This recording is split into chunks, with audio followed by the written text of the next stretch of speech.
Hello बच्चों, last video में हम लोग बात कर रहे थे नेस्टेड क्लास के बारे में। तो वहां पर एक एग्जांपल से हम लोग समझे थे कि भाई नेस्टेड क्लास कहते किसको हैं।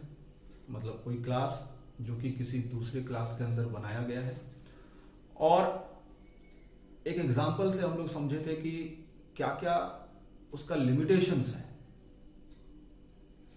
तो उसको हम लोग अब आगे बढ़ाते हैं कि जो लिमिटेशंस हमारा था लास्ट प्रोग्राम में, उसका करेक्शन क्या हो सकता है।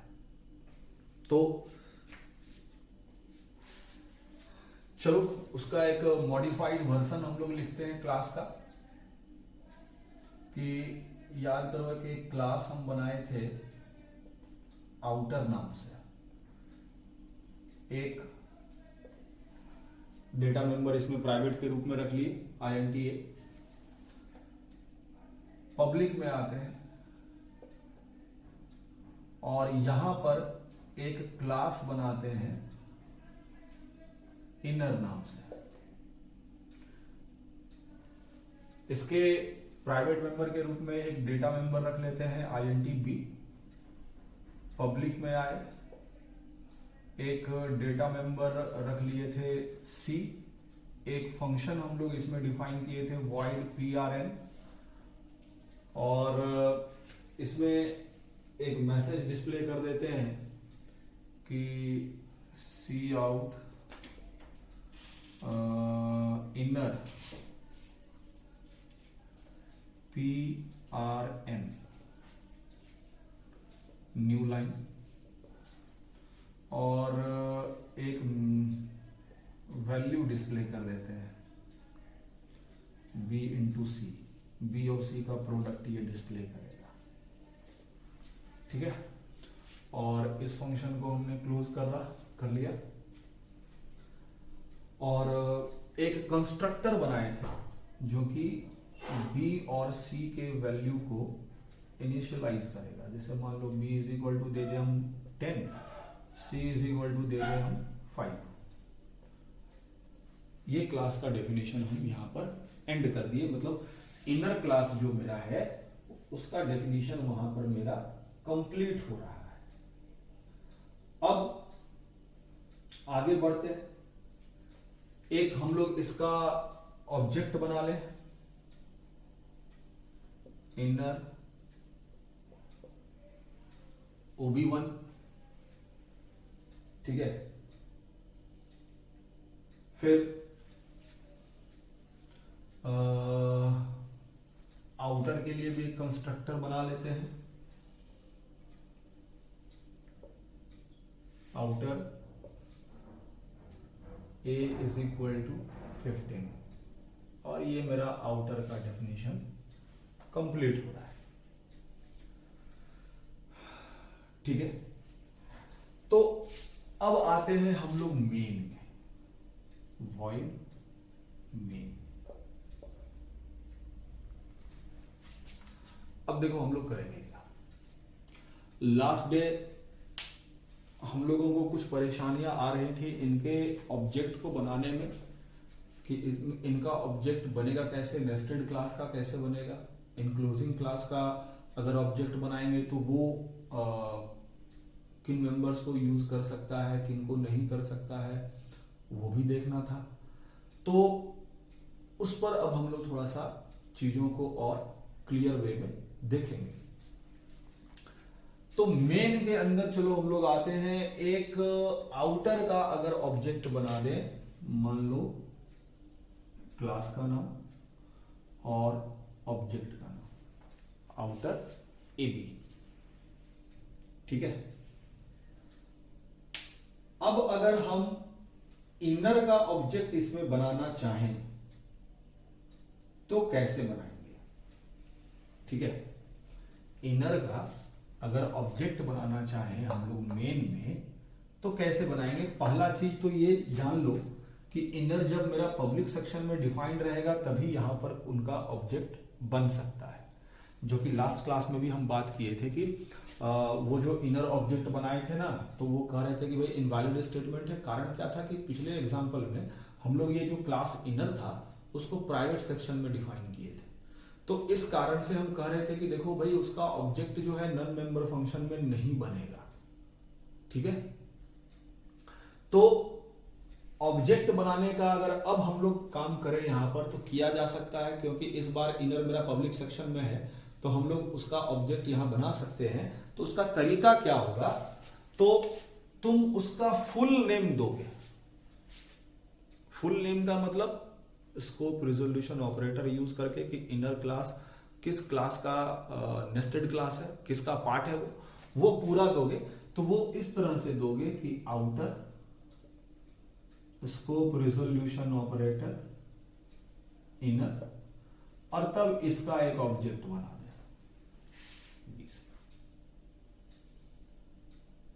ये काम किया जा सकता है। अब अगर हम लोग इसकी जगह पर केवल ये लिखे होते इनर, मान लो एक ऑब्जेक्ट बना दे सीडी, तो ये गलत हो जाएगा, ये नहीं हो सकता है, इनवैलिड स्टेटमेंट। क्योंकि हमको जब भी नेस्टेड क्लास का ऑब्जेक्ट बनाना हो तो हम लोगों को उसका फुल नेम प्रोवाइड करना पड़ेगा, फुल नेम देना पड़ेगा। डायरेक्ट अगर ये स्टेटमेंट लिखेंगे तो ये स्टेटमेंट इनवैलिड है, वो रिकॉग्नाइज नहीं करेगा, ठीक है। क्योंकि ये पब्लिक मेंबर भी अगर है तो वो ऑब्जेक्ट की मदद से ही एक्सेसिबल होता है, या फिर उसका अगर डेफिनेशन हमको लेना है ऑब्जेक्ट बनाने के लिए तो उसका फुल नेम जब देंगे तभी होगा। तो ये वाला सही है, इट इज वैलिड, ये बनाया जा सकता है क्योंकि इनर मेरा पब्लिक सेक्शन में था, लेकिन ये स्टेटमेंट इनवैलिड है। अब आते हैं कि अगर इसके फंक्शन को हम कॉल करना चाहें तो दोनों तरह से हो सकता है कि एक अगर मान लो बीसी की मदद से कॉल करना चाहें तो भी हो सकता है, और अगर इसके ऑब्जेक्ट की मदद से हम इसको एक्सेस करना चाहें तो भी हो सकता है। कैसे, तो अगर बीसी की मदद से करें तो डायरेक्ट हम लिख दें BC dot P R N, वो फंक्शन कॉल हो जाएगा। अब देखो यहां पर हम पब्लिक में आउटर के पब्लिक सेक्शन में एक ऑब्जेक्ट बनाए थे OB1, और आप इसको इस ऑब्जेक्ट के मदद से एक्सेस कर सकते हो। उसका तरीका क्या होगा, तो AB डॉट OB1 डॉट, अब ले लो PRN, ऑब्जेक्ट था वो, ठीक है, गेट CH और एंड। तो ये हो गया बात। तो अब जाकर के ये तुम्हारा हम कह सकते हैं कि करेक्ट वर्जन हो गया प्रोग्राम का, ये हम लोग रन करा सकते हैं। तो इसका आउटपुट क्या आएगा भाई, तो 2 बार वो हालांकि ये स्टेटमेंट जब हटेगा तब ये रन करेगा, क्योंकि अभी अगर इसको कंपाइल किया जाए तो सक्सेसफुली कंपाइल होगा नहीं, क्योंकि ये इनकरेक्ट स्टेटमेंट है, यहाँ पर इनवैलिड स्टेटमेंट है। तो इसको हटा दोगे अगर, तब जाकर के वो सही होगा। तो ये वाला फंक्शन 2 बार एग्जीक्यूट होगा, एक बार डायरेक्ट बीसी की मदद से और एक बार ये OB1 की मदद से ये इन्वोक होगा तो एग्जीक्यूट होगा। तो इनर PRN 2 बार आएगा, बीसी का प्रोडक्ट 2 बार आएगा। तो ये तो चलिए बात हो गया नेस्टेड क्लास के बारे में।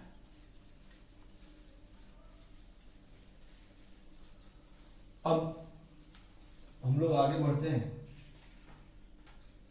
Member access control of nested class.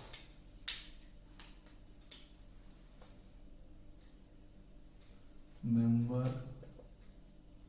Access control of nested class.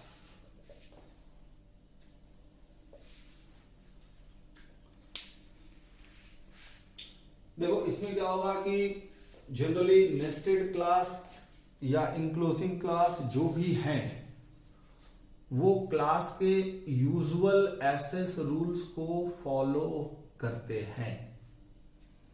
कहने का मतलब जो इनक्लोजिंग क्लास है, इनक्लोजिंग क्लास नेस्टेड क्लास के मेंबर्स को यूज कर सकता है, लेकिन तब क्या होगा भाई कि वो नेस्टेड क्लास के प्राइवेट मेंबर्स को यूज नहीं कर पाएगा।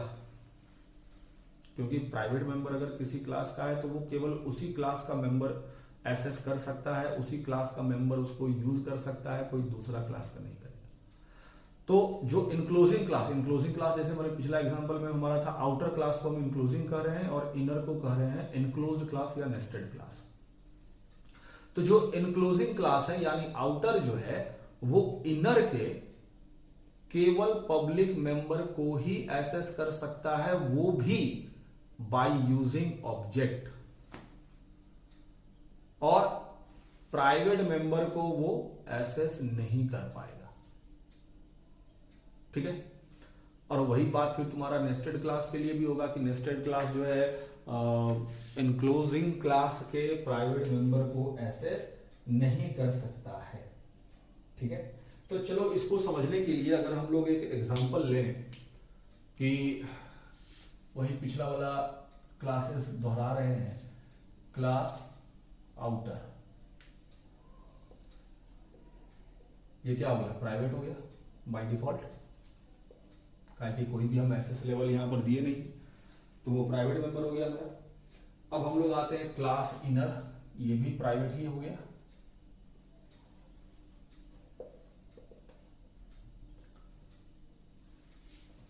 ये भी इसके प्राइवेट सेक्शन में हम डिफाइन कर रहे हैं। एक डेटा मेंबर ले लिए बी, प्राइवेट हो गया बाय डिफॉल्ट। पब्लिक में आते हैं, एक डेटा मेंबर सी ले लिए जैसा पिछला बार लिए थे, और void PRN सी आउट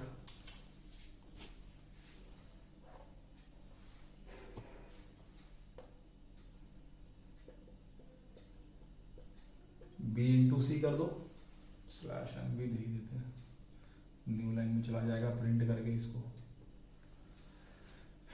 प्रोडक्ट बी और सी का ले लिए, और अगर हम यहां पर स्टेटमेंट दें ए, ठीक है, और यहां पर हम इस क्लास इनर का डेफिनेशन एंड कर दिया। अब यहां पर इनर का एक ऑब्जेक्ट बना लेते हैं भाई, ऐसा करते हैं कि इनर का ऑब्जेक्ट हम लोग पब्लिक में भी बनाते हैं, या चलो एक तो प्राइवेट में भी बना देते हैं। इनर OB1 पब्लिक में आ गए, इनर OB2, दो ऑब्जेक्ट बना दिए, एक OB1 और एक OB2। अब एक फंक्शन यहां बना लेते हैं, void func cout OB2 dot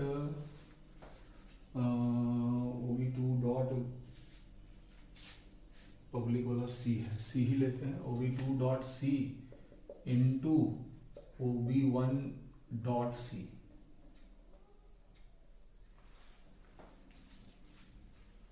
ठीक है, तो स्लैश एन दे देते हैं, तो ये मेरा वैलिड है। आते हैं उस पर, ये पूरे स्टेटमेंट को हम लोग वन बाय वन देखेंगे, कौन सा वैलिड है कौन सा इनवैलिड है। फिर सी आउट ए इंटू ए और सी आउट बी, ये इस फंक्शन का कोड हो गया, और इसको आउटर क्लास बंद करते हैं, क्लोज कर दिया। तो अब देखो बात होगा क्या, ये प्राइवेट मेंबर था, ये क्लास इनर हमने डिफाइन स्टार्ट किया, डेफिनेशन इसका लिखना। प्राइवेट मेंबर हो गया बी, पब्लिक में हो गया सी, ये फंक्शन। अब ये बी और सी जो है, एक प्राइवेट एक पब्लिक है, तो ये एक्सेस कर सकता है क्योंकि ये प्राइवेट मेंबर इसी क्लास का है जिसका ये मेंबर फंक्शन है। तो ये मेंबर फंक्शन इसी क्लास के प्राइवेट मेंबर पर काम कर सकता है। तो इसीलिए हम कह रहे थे कि ये बी इंटू सी वाला जो स्टेटमेंट है ये मेरा वैलिड है, ये सही चले, वर्क करेगा। लेकिन अगर तुम यहां पर सी आउट ए देते हो तो ये गलत हो जाएगा, इनवैलिड हो जाएगा। रीजन, ए आउटर क्लास का प्राइवेट मेंबर था, तो आउटर क्लास का प्राइवेट मेंबर जो है इसी क्लास का जो मेंबर फंक्शन है वो एक्सेस कर सकता है, ये नहीं कर सकता है। तो यहां सी आउट ए वाला जो स्टेटमेंट है वो मेरा गलत हो जाएगा। ये दोनों सही है, आप ऑब्जेक्ट डिफाइन कर सकते हो प्राइवेट में भी और पब्लिक में भी, वहां कोई गलती नहीं है।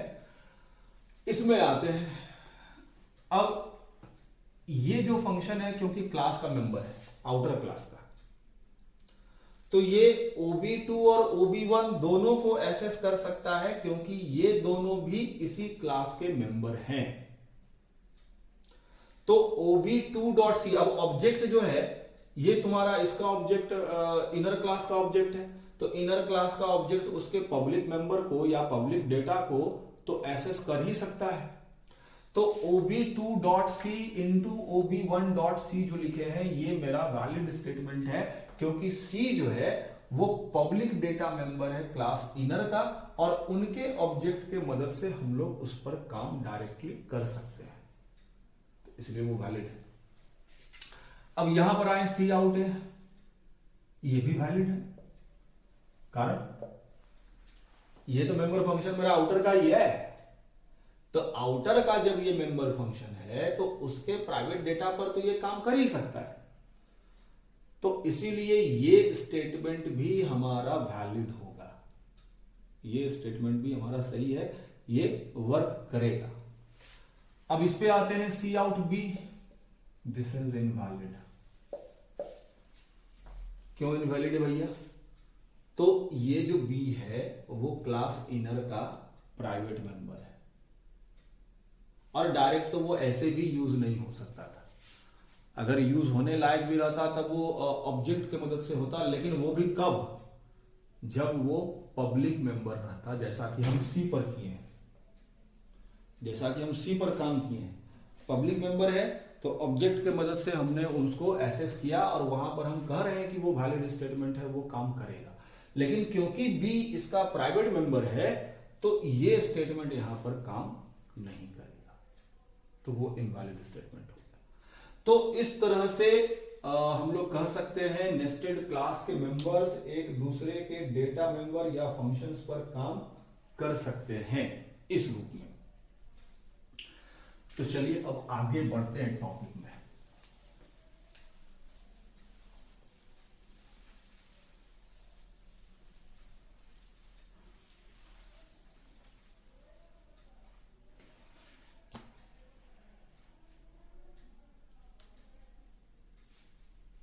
तो नेक्स्ट जो टॉपिक हम लोग आए वो data hiding and encapsulation.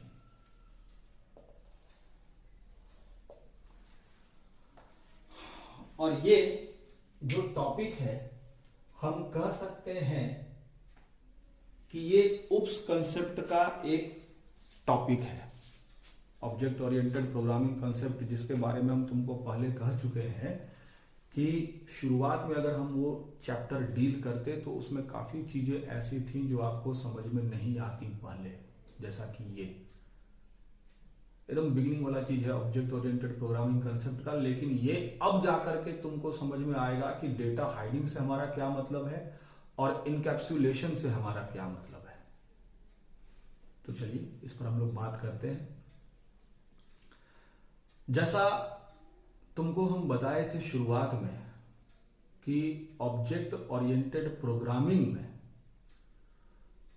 Emphasis दिया जाता है, इंपॉर्टेंस दिया जाता है डेटा को, जबकि प्रोसीजरल प्रोग्रामिंग में हम लोग फंक्शन को, प्रोसेस को इंपॉर्टेंस देते थे, डेटा वहां पर इंपॉर्टेंट नहीं हुआ करता था। लेकिन ऑब्जेक्ट ओरिएंटेड प्रोग्रामिंग में डेटा को इंपॉर्टेंस दिया जाता है, डेटा को सिक्योर रखा जाता है।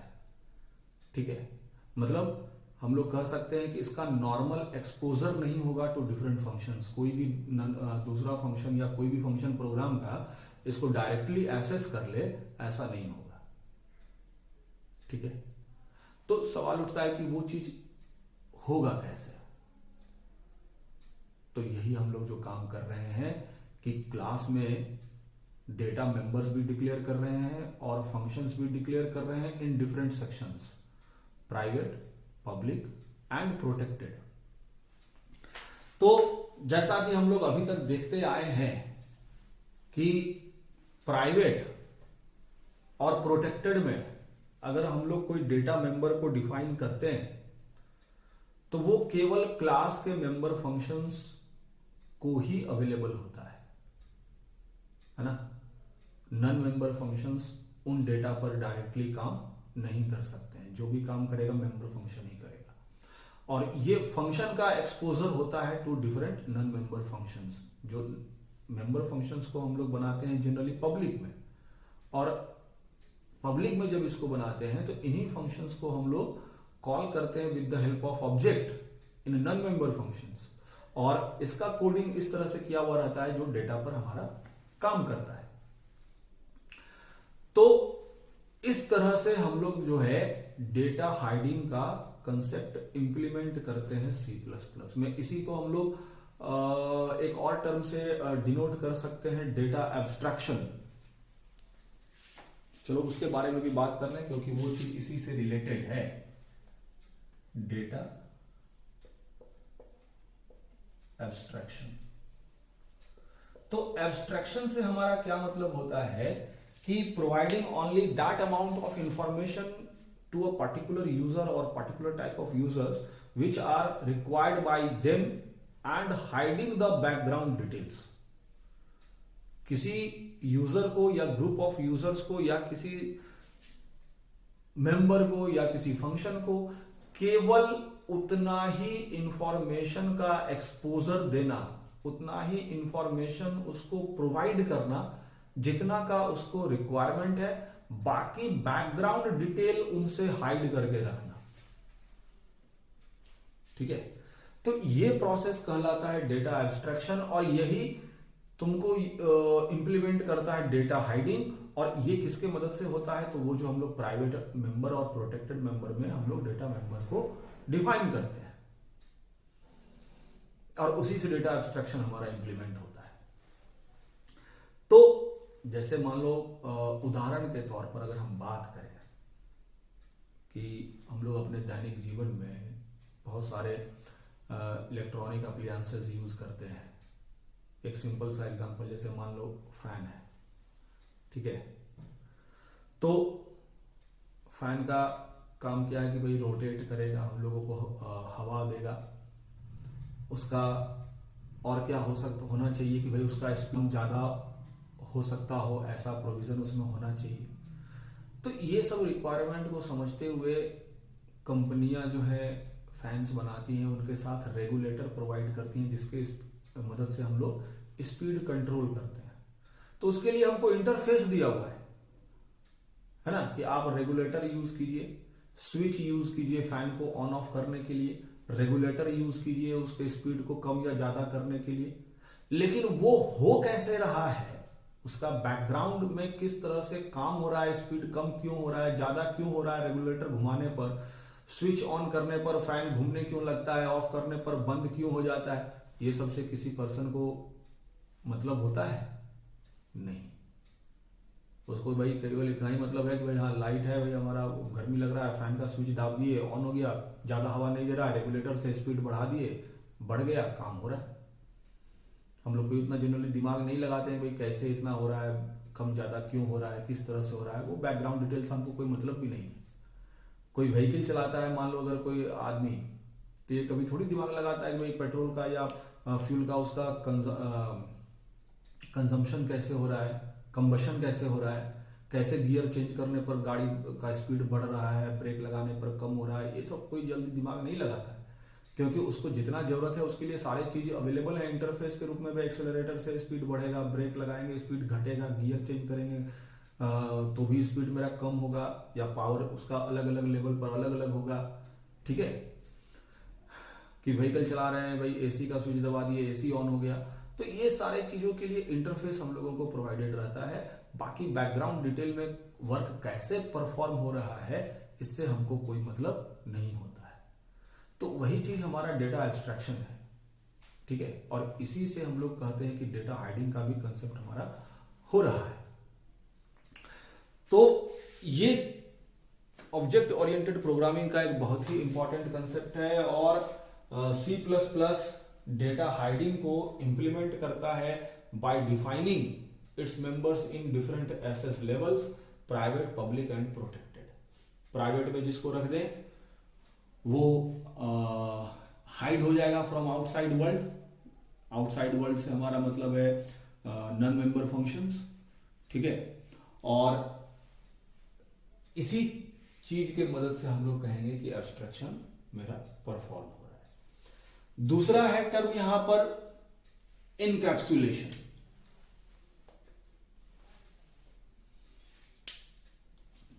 अब इससे हमारा क्या मतलब है भाई इनकैप्सुलेशन से?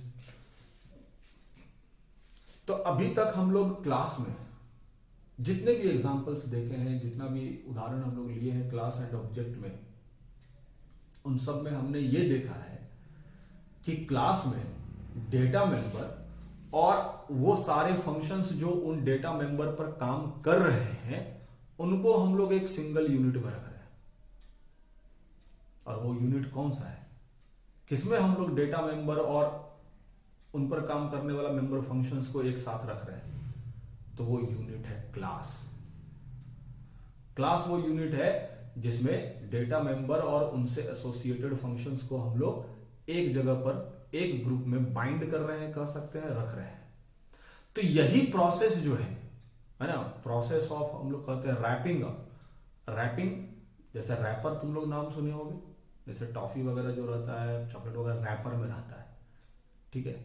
तो उसी तरह wrapping up of data and its associated functions into a single unit is known as encapsulation, ठीक है। The process of wrapping up of data and its associated functions into a single unit is known as encapsulation, and C++ implements it by defining class। हम लोग class define करते हैं तो उसके मदद से इनकैप्सुलेशन इंप्लीमेंट करते हैं। तो क्योंकि क्लास में ही हम लोग वो काम करते हैं कि डेटा मेंबर्स बनाते हैं जो कि कैरेक्टरिस्टिक्स को रिप्रेजेंट करता है रियल वर्ल्ड एंटिटीज के, और फंक्शंस उनके बिहेवियर को, ठीक है। तो ये दो इंपॉर्टेंट कंसेप्ट था ऑब्जेक्ट ओरिएंटेड प्रोग्रामिंग से रिलेटेड जो कि हम लोग डिस्कस किए। अब चलिए हम लोग आगे बढ़ते हैं, डिफरेंट टाइप्स ऑफ फंक्शंस देखेंगे क्लास में, जिसमें कि शुरुआत हम लोग करेंगे इनलाइन फंक्शन से।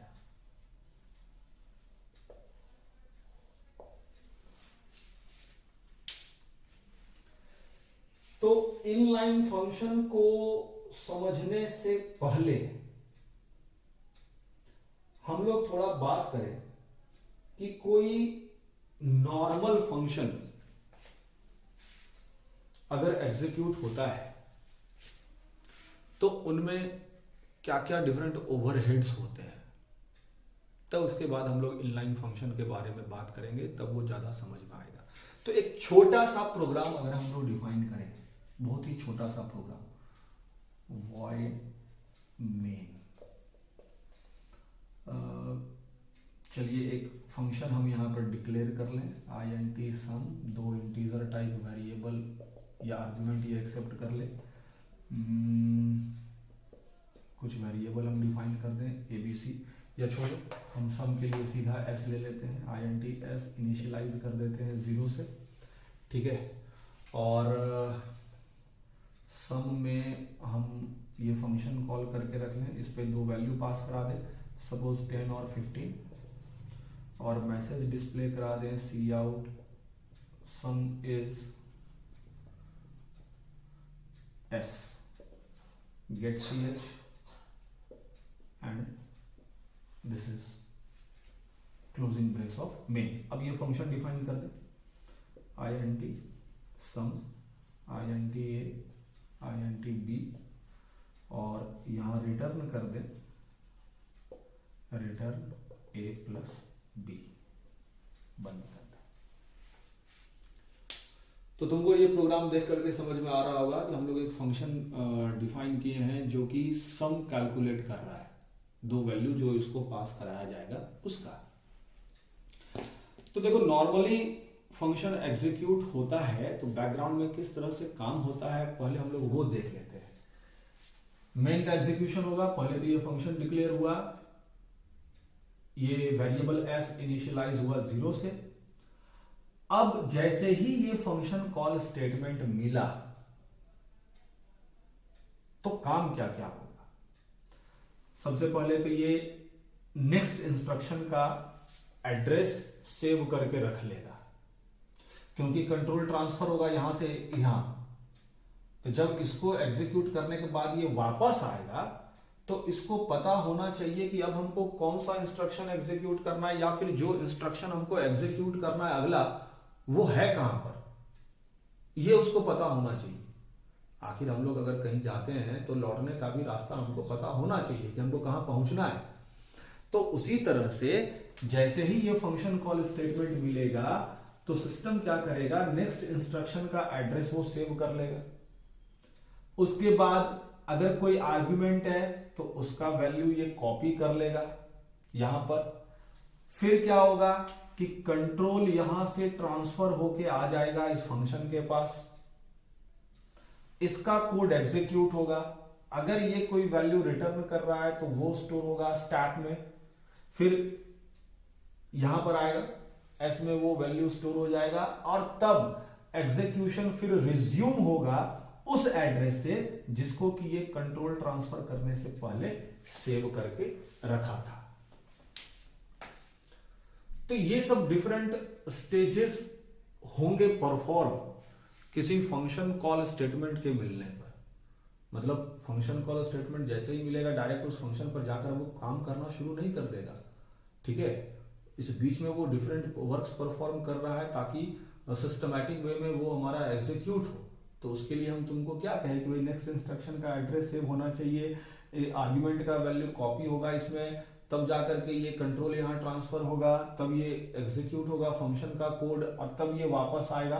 वो अगर कोई वैल्यू रिटर्न कर रहा है तो वो भी स्टोर करेगा मेमोरी में, वहां से फिर वो इसको प्रोवाइड करेगा वो वैल्यू, और तब उस एड्रेस से फिर हमारा इंस्ट्रक्शन एग्जीक्यूट होना स्टार्ट होगा जिसको वो सेव करके रखा था ट्रांसफर होने से पहले।